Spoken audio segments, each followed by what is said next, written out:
আমাদের মধ্যে অনেকেই খরগোশের ছেলে মেয়ে নির্ধারণ করতে পারে না। আজকের ভিডিওতে আমি আপনাদের জন্য এই সমস্যাটার একটা কমপ্লিট সলিউশন নিয়ে এসেছি।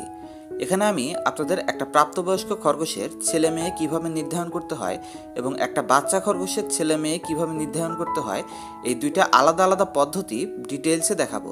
তাই যারা খরগোশ পালন করেন আশা করি ভিডিওটি শেষ পর্যন্ত দেখবেন, কারণ এই ভিডিওটি দেখার পর খরগোশের ছেলে মেয়ে নিয়ে আপনার মনে আর কোনো প্রশ্নই থাকবে না। তো আসুন শুরু করা যাক। প্রথমে আমরা দেখি একটা প্রাপ্তবয়স্ক খরগোশের লিঙ্গ কিভাবে নির্ধারণ করতে হয়।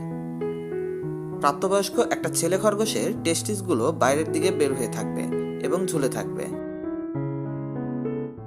এই ছেলে খরগোশটাকে দেখুন, ও কিন্তু শুয়ে রয়েছে, কিন্তু ওর টেস্টিসগুলো বাইরে থেকে ক্লিয়ার দেখা যাচ্ছে। আপনি যদি আপনার খরগোশের মধ্যে এরকম দুইটি টেস্টিস লক্ষ্য করেন তখন বুঝতে পারবেন এই খরগোশটা ছেলে খরগোশ এবং এখানে থাকা সবগুলো খরগোশই কিন্তু ছেলে খরগোশ।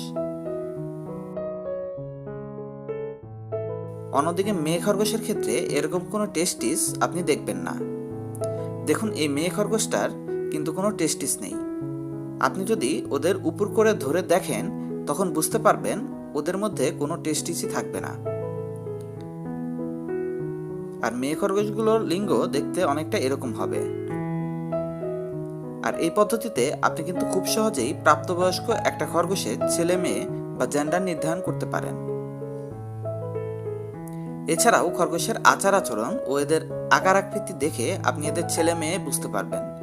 একটা প্রাপ্তবয়স্ক ছেলে খরগোশগুলোর মাথা হবে অনেকটা ভরাট টাইপের, মানে মুখটা অনেকটা ভরাট থাকবে। আপনি এই খরগোশগুলোর মুখ দেখুন, এদের মাথাগুলো দেখতে প্রাপ্তবয়স্ক অবস্থায় অনেকটা টেনিস বলের মতো গোলাকৃতির দেখায় এবং মুখের আশপাশে বেশ মোটা দেখা যায়।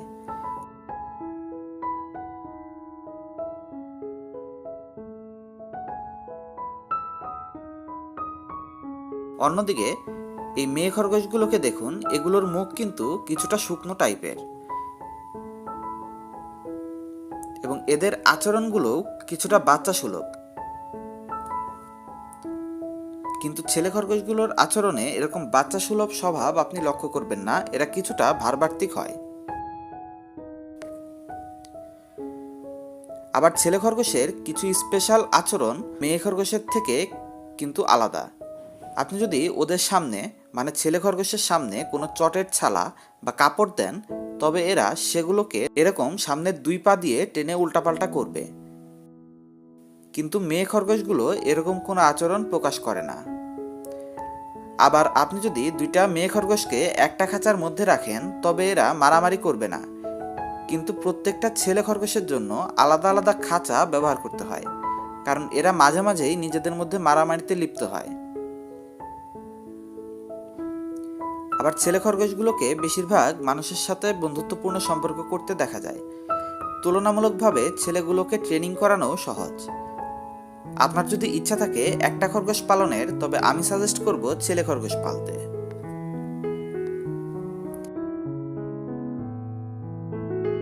এবারে আসুন জানি এই ভিডিওটির সবচেয়ে ক্রিটিক্যাল পার্ট বা সবচেয়ে ইম্পর্টেন্ট পার্টও আপনি এটাকে বলতে পারেন, কিভাবে একটা বাচ্চা খরগোশের ছেলে মেয়ে নির্ধারণ করা যায়। তুলনামূলকভাবে বাচ্চা খরগোশের ছেলে মেয়ে নির্ধারণ করা বেশ কঠিন একটা কাজ, কারণ বাচ্চা অবস্থায় এদের লিঙ্গ পুরোপুরি গঠিত হয় না। তবে কিছু পদ্ধতি অবলম্বন করে আপনি এটা নির্ধারণ করতে পারেন। এই জন্য বাচ্চা খরগোশগুলোকে ধরে আপনি যদি এদের লিঙ্গের জায়গাটায় চাপ দেন তবে ছেলে খরগোশের ক্ষেত্রে ভিতর থেকে একটা সরু পেনিস বের হতে দেখতে পাবেন। অন্যদিকে মেয়ে খরগোশগুলোর এই অংশটাতে চাপ দিলে এরকম কোনো কিছু ভেতর থেকে বের হয়ে আসবে না। আর এভাবেই আপনি কিন্তু বাচ্চা খরগোশের জেন্ডার বা লিঙ্গ নির্ধারণ করতে পারেন। ভিডিওটি আপনার কাছে যদি এতটুকু উপকারী মনে হয় তবে অবশ্যই আমাদের চ্যানেলটাকে সাবস্ক্রাইব করবেন, আর পুরনো সাবস্ক্রাইবার হলে ভিডিওটি লাইক করে রাখবেন। ধন্যবাদ পুরো ভিডিওটিতে সাথে থাকার জন্য।